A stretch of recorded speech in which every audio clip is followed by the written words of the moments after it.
Hey friends, welcome to Bokeh, a podcast exploring the ever-blurring lines between the personal and business lives of professional photographers. This is your host, Nathan Holritz, and I'm happy that you can join me in connecting with photographers and entrepreneurs as we discuss photography, business, and that sometimes messy thing we call life. This podcast is brought to you by Milu, the simplest way for photographers and coordinators to collaborate on shot lists and timelines for weddings, parties, and other amazing events. Visit Milu, MIILU.com. This podcast is also brought to you by Photographers Edit, custom image editing for the professional photographer. Visit photographersedit.com. All right, ladies and gentlemen, boys and girls, we are back for yet another episode of the Bokeh Podcast and a brand new guest. Very excited, actually. I think we just had like a half-hour conversation already before I hit the record button. But Yep. Co Hodges is here with me. Thank you so much for hanging out with me today, Co. Oh, thank you so much for having me.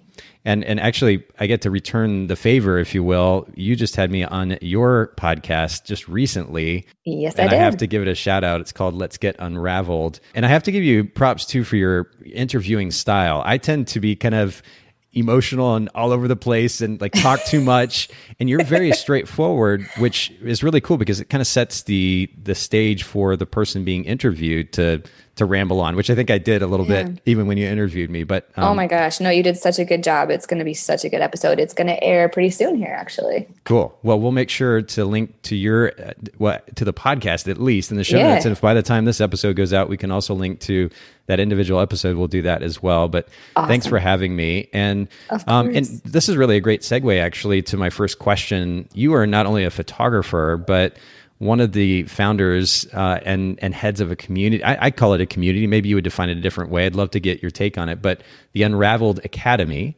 and of course the podcast is part of the academy. But there are so many different communities and kind of small scale and Facebook groups, and then larger scale forums or otherwise in our photography industry. What is the community's brand position? What sets you all apart from the other communities in our industry?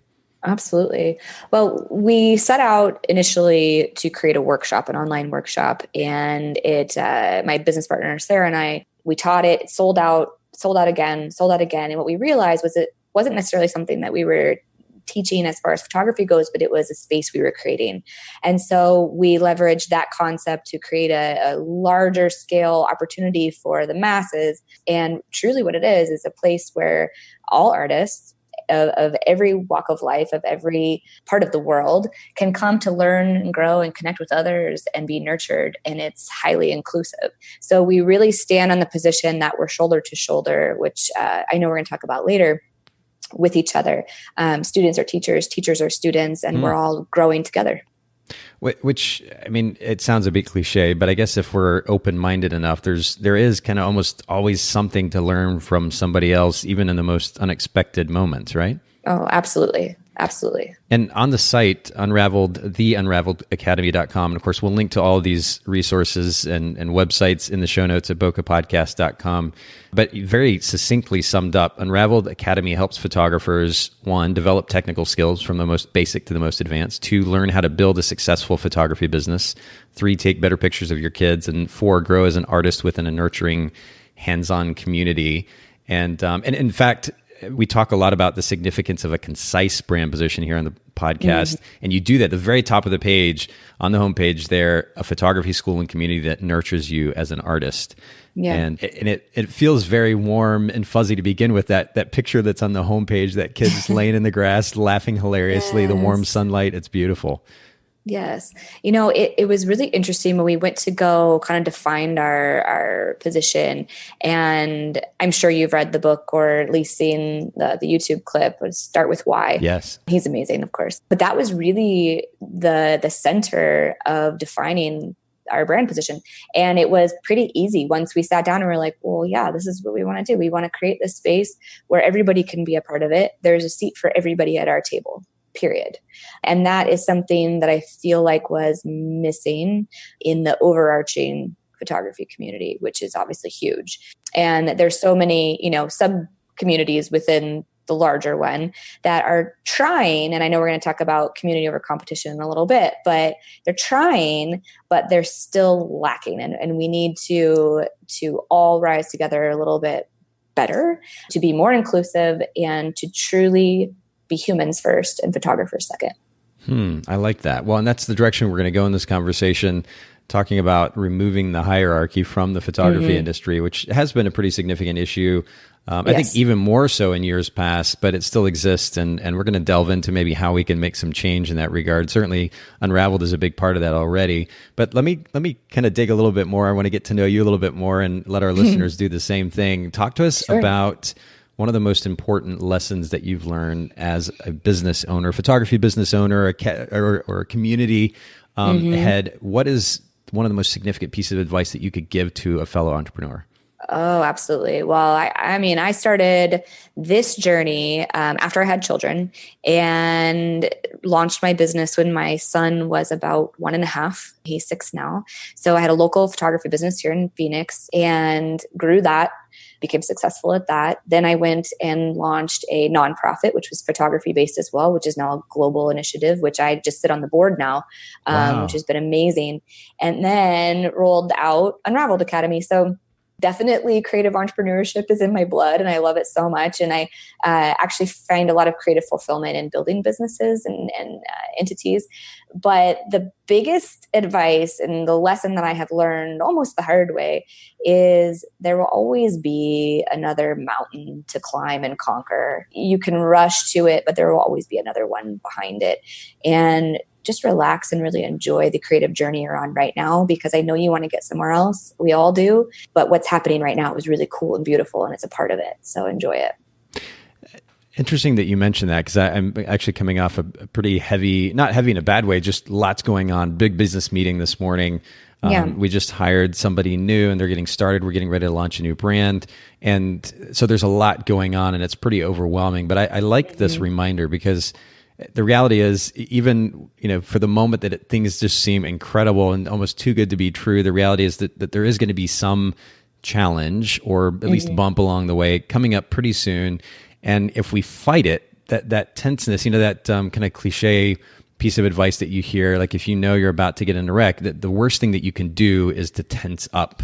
Right. Because you tense up, it naturally causes injury. If you can relax, it can minimize the effect of injury to you in that process. And it's a little bit of a violent example, but the reality is, if we tend to tense up and we fight whatever is coming our way, it's going to make the situation that much more stressful. And you talk about the significance of creativity, getting creative in the moment, taking that challenge on as an opportunity to get creative. I mean, being creative artistically is one thing, but getting creative, trying to figure out how to solve a problem or a series of problems. If we make that an adventure rather than a source of stress, it'll probably, when we reframe things, it can really change the way that we feel and experience them and help minimize the stress experienced, right? Oh, absolutely. And I think too, as creatives, because that's what we're all here defined as, creatives, right? And in whatever, form that is. I think a lot of photographers differentiate building a business from actually making the art. And it doesn't have to be, like I was saying before, I really find a lot of creative fulfillment in building a business, and I've done it multiple times now. And I think that there's a lot to be said to that, and embracing that experience. Really, I love brand meetings, and I love rebranding my website, and I love getting together with other creatives and figuring out how we're going to make this thing work. It's so much fun to me. And I really have embraced that side, the businesswoman side of me, as a creative endeavor. So I think if we kind of splice those two concepts together, it's much more enjoyable of an experience. I love our marketing meetings. I love our PR meetings. I love all this stuff because I love what we're creating together, for the community, and we're making something out of nothing. It's so freaking cool. And that's what we're doing with our camera anyways. It's just a different form, just a different creative outlet. So I love it. I love business. I love everything about it. I love learning about it almost as much as I love taking pictures of my kids and my clients. So, and I never ever thought I would say something like that, to be honest with you. Never thought I'd be here, number one. Never thought I'd be talking to you, number two. Never thought I would love building businesses, but I do. So I think like letting that in and letting this entrepreneurial side of you, which we all have, especially if you're in business of any kind, you have that drive, you have that, hunger to create something and benefit from it is amazing. I love the way that you summed that up. And I think if we were to leave everyone with an idea here, art and business, they don't have to be mutually exclusive. As you put it so wonderfully, Co, you can splice them together. You can look at them both as opportunities to exhibit creativity. Enjoy the whole process a little bit more. This is a good reminder for me, so I appreciate you bringing that up. Talk to me about time. Oh, you have two kids. You've got essentially multiple businesses or companies going on here. There's a lot going on. How do you make time? I mean, it sounds a little bit cliche these days, but certainly make time for yourself for the sake of your mental and physical health. How do you make time for your kids amidst also running businesses? Right. I don't think it's cliche at all. I think it has to be said. And you and I talked on my podcast about, the privilege in which we sit, that we have the ability to really focus on self-love and self-care and all of that, but it is absolutely necessary and is a part of my routine truly now, which it wasn't before. And I will preface with this. I come from a place where I was an emergency room nurse. I still am every once in a while. I go when I want. So I'm very lucky. Again, more privilege, right? But I was a nurse for 10 years. I am a nurse in medicine for about 13. That was a life where, you punch in, you punch out. There was no work at home and you left it all at the hospital. And so whatever, you saw, whatever affected you, essentially you had this mental capacity to just leave it in the building and go home to your family. And you didn't have to do or worry about work while you were at home. Well, then, creative entrepreneurship and self-employment and all these things, like we're surrounded by our work all the time. So it really forced me to compartmentalize everything that I needed to do in order to successfully run a business and provide for my family. And I am a single mother now. I've been so for almost 2 years. And so being financially stable is mandatory, like cannot make money. So having that as a mindset, but then also knowing my limits as far as how much time I'm dedicating to each thing and to myself and to my children. The biggest thing I can say is you have to have dedicated office hours. You have to have the time in which you are working, and then you have to be able to shut it off. And it took me years to figure this out. I used to get super overwhelmed by Facebook Messenger. That's how a lot of my students contact me. Yeah. I would get really worried if I wasn't answering somebody right away because I didn't want them to think I was ignoring them. Email is another thing. I was like, I got to answer just one more email. But now I realize that I can do that during my dedicated office hours. And then whatever is left over, whatever is residual can wait for tomorrow. And it's fine. And everyone will live. It'll be okay. And I'll be able to give even more of myself at that time because I won't be rushing to answer somebody while I'm cooking my kids' dinner or wiping an ass or something. It's true. It's true. Like I used to work like that. And to be fair, there is a time when you're building something, especially if you're a single parent and you don't have a lot of help, where you are hustling. And there were many days where I was going back and forth. I was editing an image, answering an email, wiping an ass, getting a juice box, fixing a boo-boo, wiping another ass, editing another picture. And at the end of the day, I got very little done and I felt so drained. And I felt like I wasn't present for my family and I had to make some changes. So I made a schedule. I hired sitters. I was very happy when my kids were in school, and I worked when I had that uninterrupted working time. Yep. And then when it was over, I shut it down and I was present with my family. And that's how I maintain my sanity today. and so schedule, and this is interesting because I think that it's a good reminder for me, certainly, and certainly for all of our listeners, but ultimately, in order to have that kind of schedule and shut things off, you have to manage expectations, right? Yes. So what did that process look like for you in creating that schedule? Well, I think it started intrinsically first because, again, with my anxiety over not answering a question immediately was my own personal projection of failing whoever was asking the question or needed me, right? And it was needed everywhere, essentially, if that was my mentality behind it. So really honing in on my own personal expectations for myself as a community leader, as an educator, for my clients even. I have normal working hours, quote unquote normal working hours. And then outside of that, I'm present with my family. I don't feel like it even needed to be said. I think it was more intrinsic where I was telling myself, this is okay. Yeah, projecting on the situation. Correct. I'm like, these people are just fine. Like they're not thinking I'm ignoring them. I'm going to answer tomorrow, And another thing too, which was really interesting, that I kind of got from my nursing career, is in nursing school, we learn a lot about prioritization. And in a busy ER, you really have to prioritize who, essentially, not to be morbid, but who's going to die first. Like you go there, you do that, you deal with that. And then, okay, what's next, most critical? And we do that. And it can get really chaotic and it's high stress and it's very fast paced. But that really helped me. That mindset really helped me when learning how to prioritize my creative businesses, because every day I make a list and I mark them off. I prioritize them as most important. I do number 1, second most important, number 2, and down the list I go. And I start with number 1 and I work my way down the list and I get as far as I can within my dedicated office hours. Love that. And then once that time is up, it's done. I'll start the next day and I'll relist. And that's been so beneficial for me and my family. Oh, I love that. Thank you again for that reminder too. Even if it doesn't mean anything for anybody listening in, this has been a good reminder for me. So this is really, really good stuff, but really it's great for all of us. Talk to us about the most impactful business or self-help book that you've read or listened to. Ooh, okay. So I love Elizabeth Gilbert. Oh, if I could meet her, that would be amazing. Yeah. Big Magic truly changed my life. I have read it like 4 times on paperback. Okay. I've also listened to it on Audible. I don't even know, like 30 times. Every time I travel, I listen to it. And I always learn something new. Truly, Big Magic was the launch of my nonprofit. So this was several years ago. I had always had this idea in the back of my head. And I don't know if you love Elizabeth like I do, but I love how she talks about creativity as like its own thing.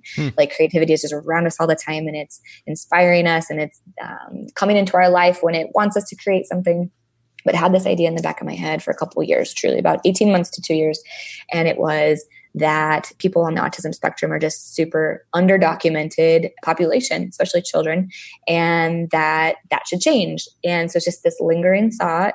I can't even take full credit for it. It was just something that showed up one day and it stayed with me until I did something about it. But I was listening to Big Magic on Audible. I was editing late at night. My kids were sleeping behind me. And she had this piece of the book where she talks about just making stuff and like just doing. And she talks about, because she's a writer, obviously, she talked about having like a piece of work that she had written that probably was mediocre, but she had 2 choices and she could either put it in the bottom drawer of her desk or she could try to get it published and see what happened. And worst case scenario, it bombs. And just putting stuff out into the world because you just should. Yep. And at that very moment, I was like, yep, I'm going to do something with this lingering idea. And I started putting it into motion. And then I brought on more people and they had the same creative idea. And we built this thing. And 4.5 years later, it's global. And it's amazing. And it's helping so many people. And that probably has been the most impactful book of my life, truly. Wow. Well, and there enough cannot be said about the significance of doing versus just sitting around talking about it. And I've mentioned this many times on the podcast before, but part of the reason I do is because I've been guilty of that very thing. It's easy to talk about something. And again, we are in a very privileged culture where we can just sit around and talk about things online or otherwise and whine and complain and talk about how this thing should be better in this way or that.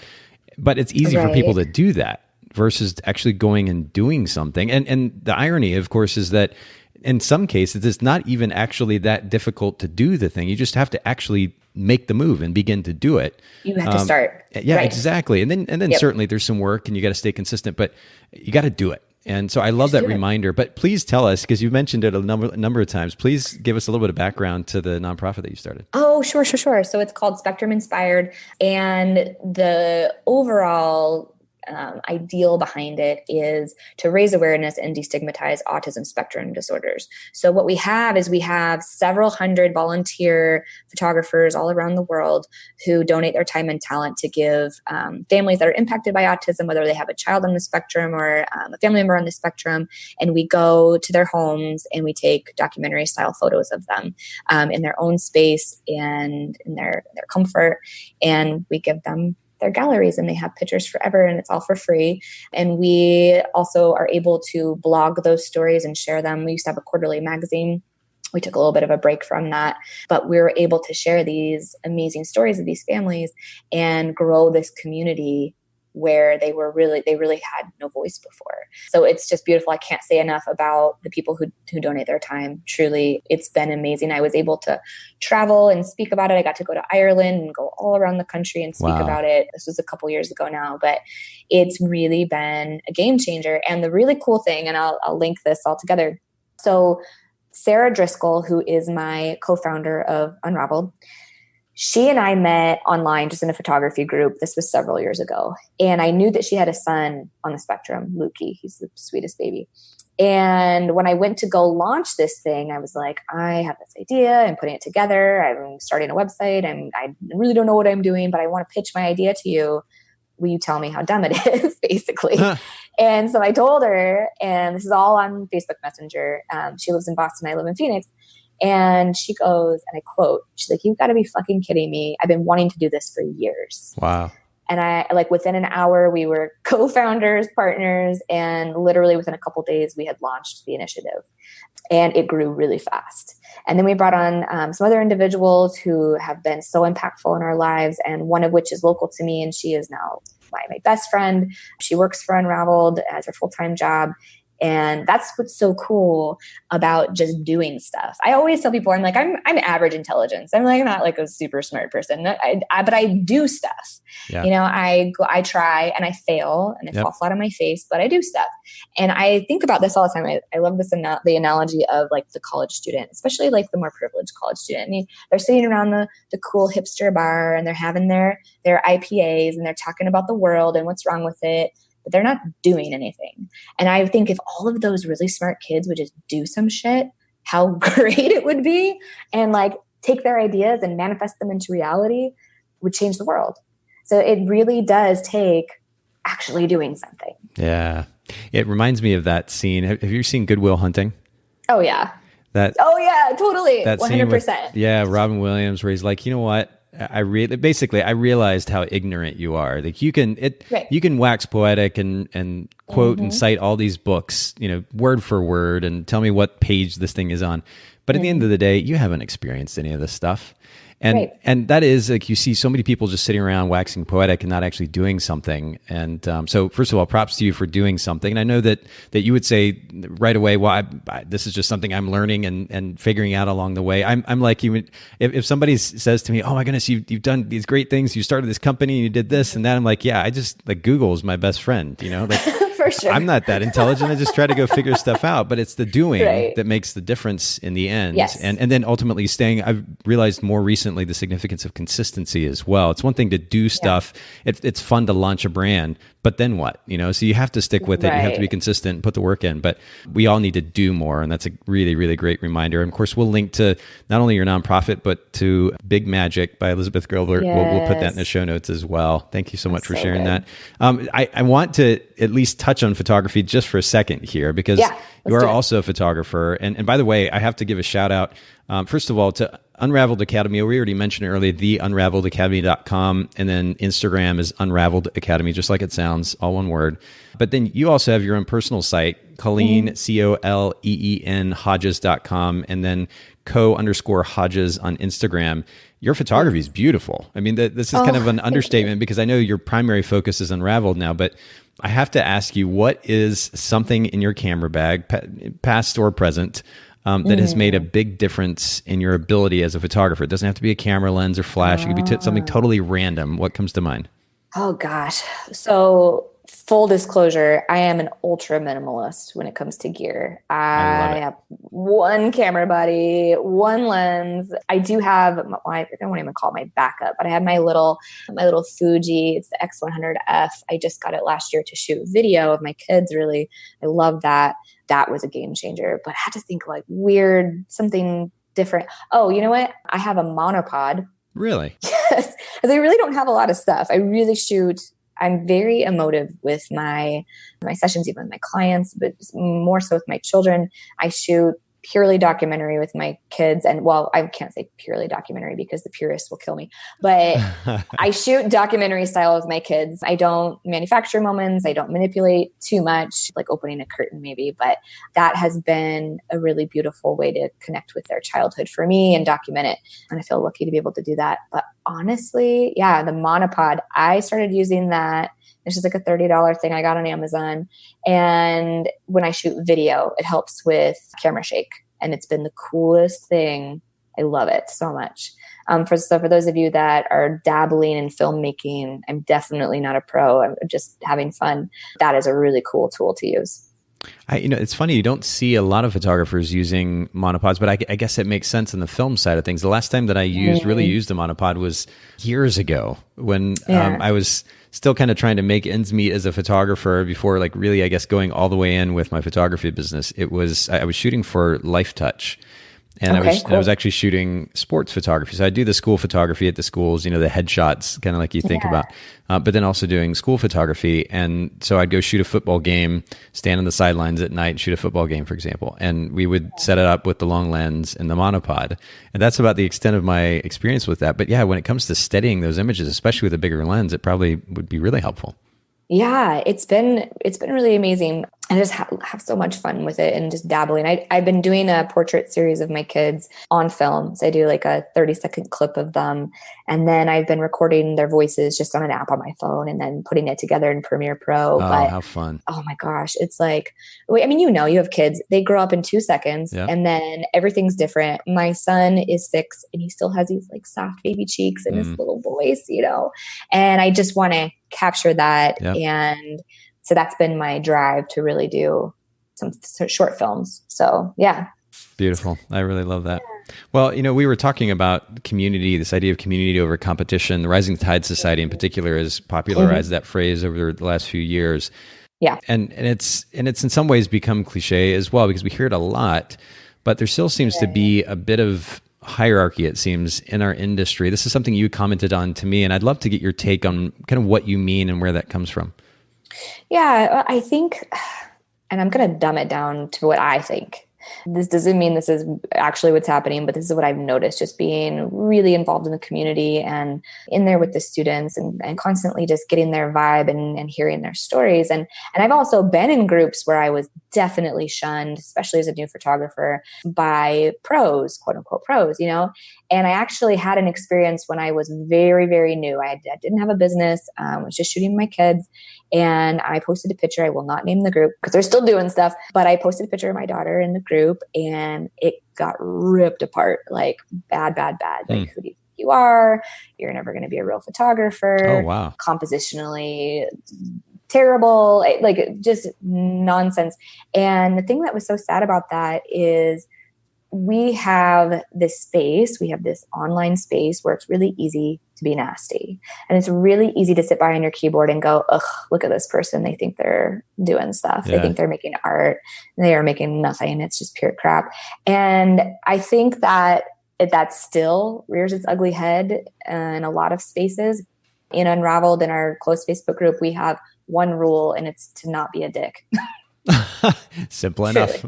Yeah, don't be a dick, okay? And we have about 40 moderators who their big job is to manage that and to make sure people are nice. And we've not had very many issues, truly. We've only had to make one person leave. He did not belong there. He was just a nasty person, came to just cause trouble. But that was the only time. And I truly think that when you put this out, and even as quote unquote cliche as it sounds, community over competition is still a really powerful thing and a really good thing to, especially new photographers, be like, this is what we're about. We're not about competing. There's enough clients for everybody. Please come and sit with us and learn, and hopefully we can grow together.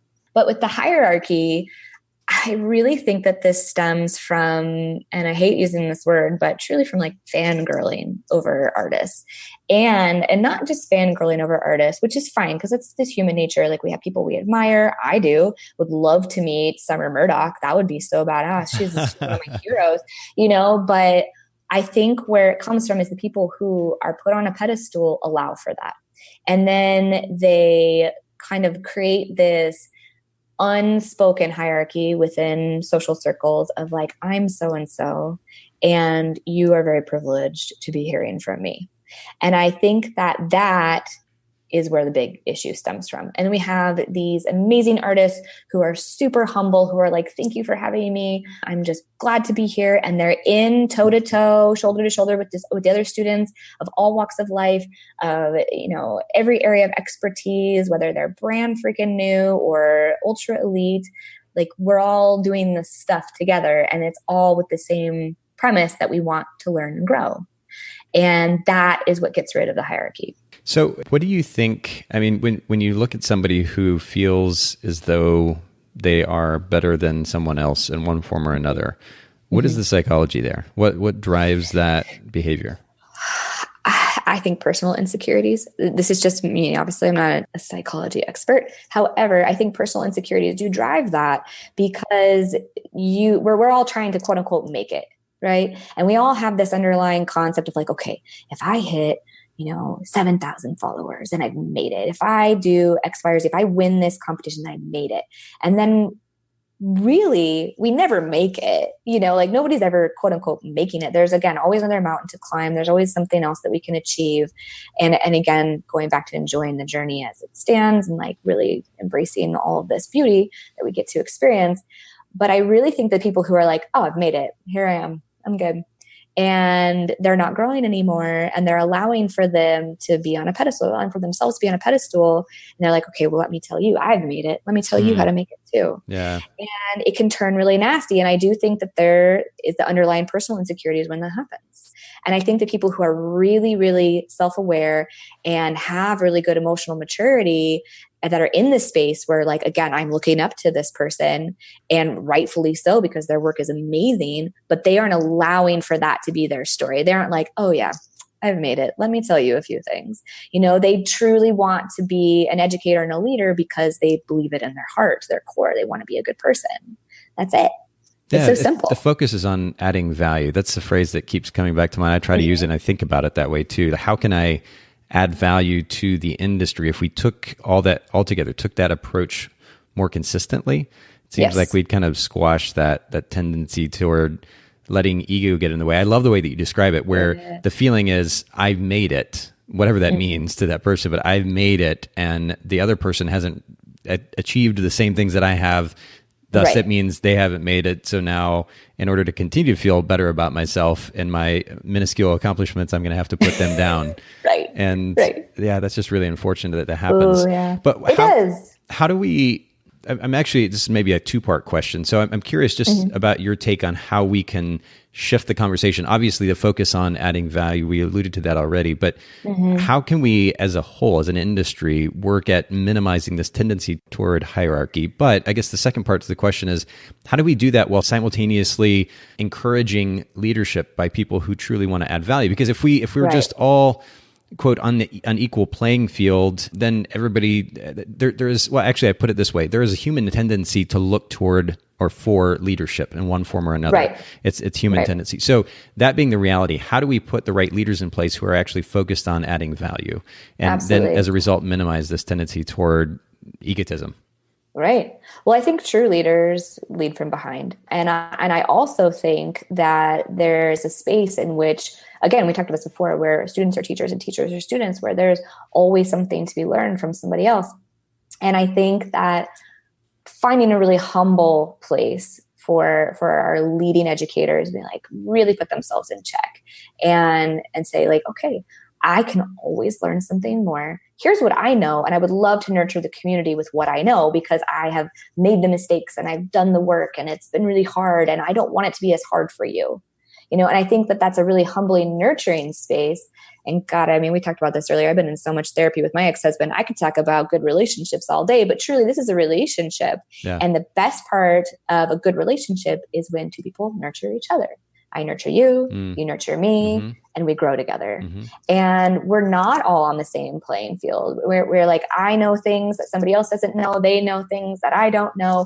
We can all help each other, and together we all rise. So I think it really is a simple answer, is humility and nurturing the community. Yeah, focus on giving. So I'm going to break the fourth wall a little bit here. My girlfriend's actually sitting on the couch, not very far away from me. Amazing. And she's looking over here, making a face at me as we're talking here. But one of the things that I have learned as a result of our relationship is the significance of that very thing that you just talked about. And this really does hold true. It's not just romantic relationships, it's friendships, relationships with family, and certainly in our industry, when the focus becomes mutually an effort on adding value to the other person in one form or another, helping, caring for, nurturing, whatever the thing is, but giving to the other person. Yes. If you're mutually focused on that, you really can't be in a much better place. Where that gets imbalanced is where you run into some issues at times. But it's as simplistic as it might seem.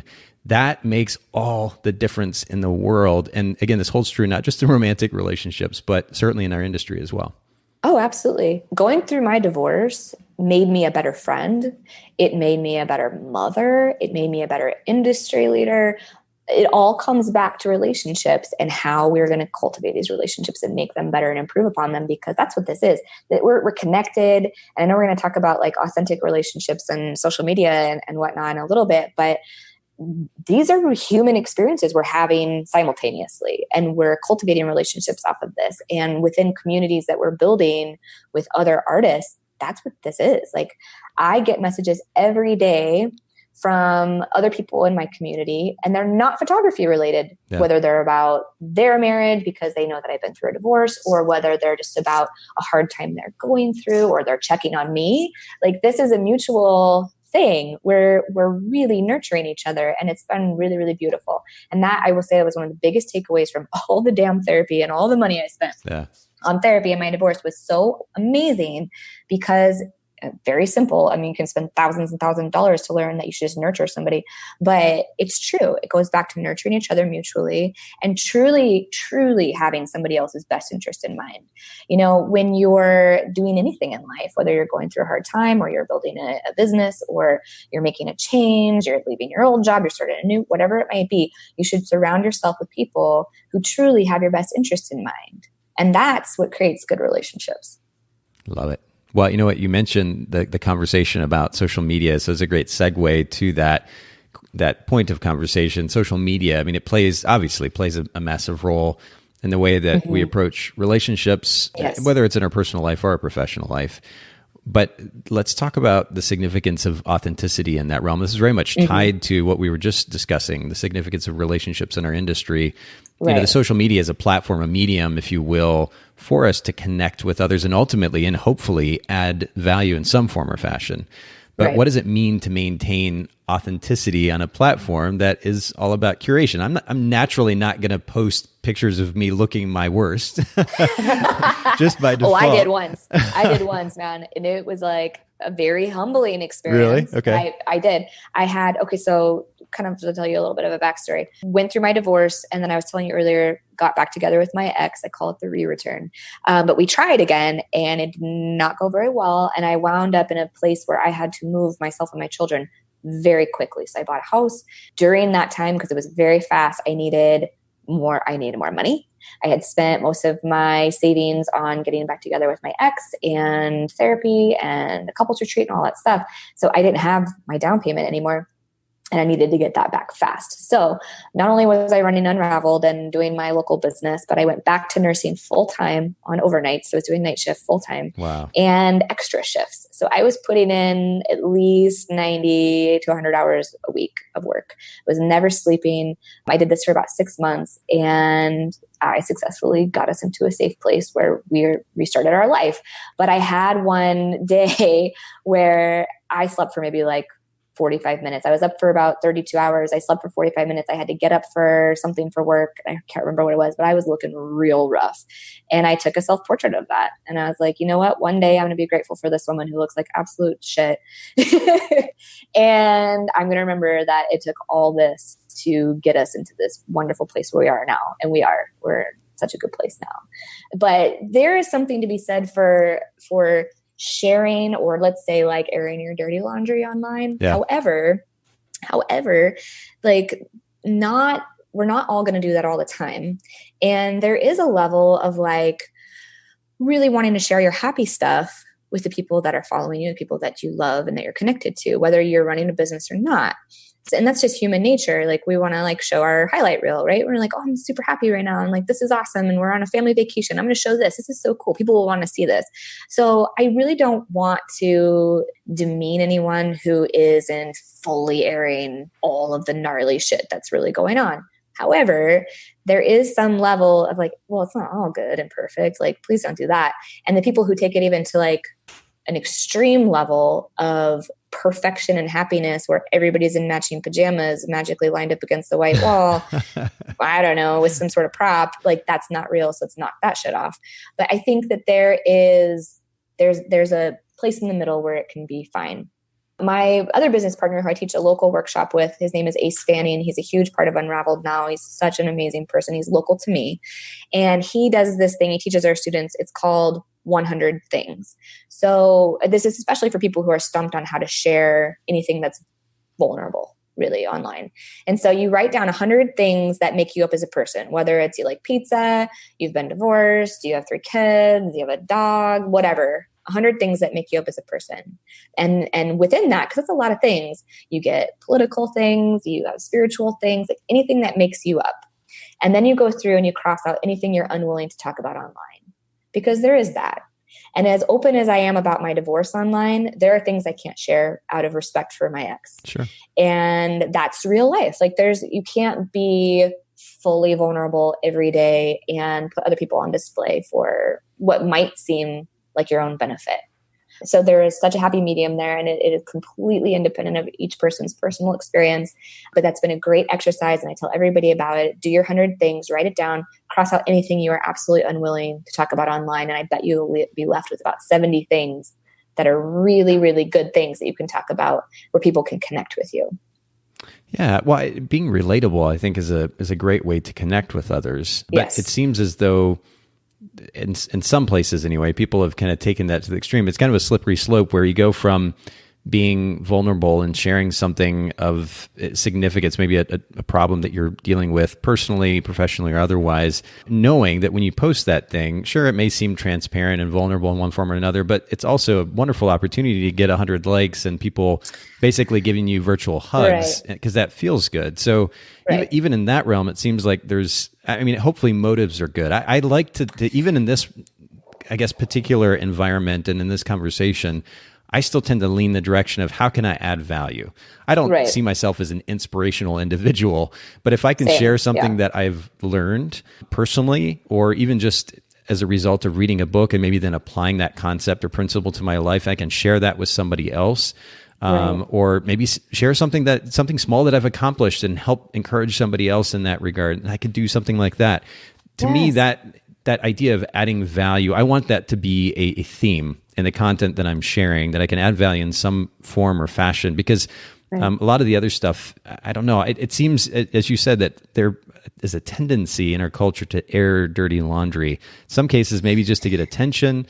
Other cases, maybe to kind of virtue signal, if you will. Look at me, I did this thing or didn't do this thing. I made it. Right. How do you what's the balance? Is there a percentage? Do you have an algorithm here that is the appropriate one we should all follow?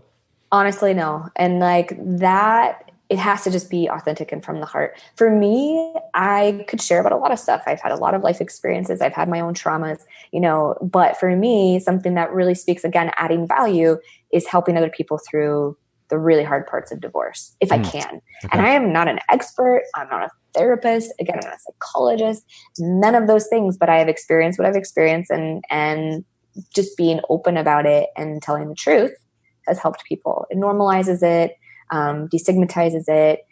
People don't feel alone. And so from that place is where I share. And so that has become something that I've really okay, I get messages every day, private messages about this topic. I've done a 4-part series on my podcast about divorce. It not only interests me, but I've really connected with so many amazing people who have taught me, and I have learned and grown so much. I think that comes back to, again, what you can add value to your community with, but also a lot of stuff that is shared online is a part of your personal journey where you're healing from sharing. Yeah. And I think and I'm not religious, but I definitely have a spiritual component, and I definitely believe in like universe juice or whatever, but I really I'm not sure if I've ever heard that combination of words before. That's an interesting one. I think it can be a beautiful expression, but not only a beautiful expression, when you're putting stuff out, when you're setting an intention universally, let's just say, sure, stuff comes into motion and people come into your life that help you grow and again, nurture you. And I have had the most amazing experiences and met the most amazing people by opening up and sharing. Yeah. So I think that it's twofold. It's a little selfish on my part because I'm really getting a lot of benefit from being this vulnerable. I'm, meeting people who are helping me along my journey as much as I'm helping them. It has to come from your heart though. It can't be with the concept of like, oh, this will get me a lot of likes. It'll get me some attention. No, like squash that right now. It should get you whatever it gets you. That's not the point. If one person resonates with you, one person hits that heart, then sweet. It was meant to happen. Yeah. And even more than that, you're putting it out there into the universe saying like, well, this is what I need to grow with. This is what I was setting my intention. I'm putting it out there. I want to learn. I want to be a better person. I want to be a better artist, whatever it might be. And it does. And it comes back to you. I promise. And it's weird how that works. I'm not religious either, but you're right. There seems to be something out there where, kind of going back to our earlier conversation, it seems as though when we're willing to move, yep. And to do so in a way that ultimately is centered around adding value to others, it just pays off. And I don't know what that's about. And, like knock on wood, I don't want to mess up anything in the so-called universe, but it really right. does seem to work. Whatever that is, who knows? But there is not enough to be said about the significance on focusing on adding value. At the end of the day, there doesn't need to be an algorithm or an equation here. Let's just focus on adding value to our industry. And if we do that consistently with the right intentions, sure, we're all human. I can vouch certainly for being selfish and wanting the likes and it feels good. But oh, sure. At the end of the day, if our focus is on adding value, that is going to pay off. And hopefully it's going to pay off largely for those people that we're trying to add value to. But right. that'll come back in a positive way for us too. And I think that's a great encouragement to end on. I would love for you, just briefly, if you will, to give a shout out one more time to Unraveled. Yes. and let our listeners know how they can potentially even become part of the community there.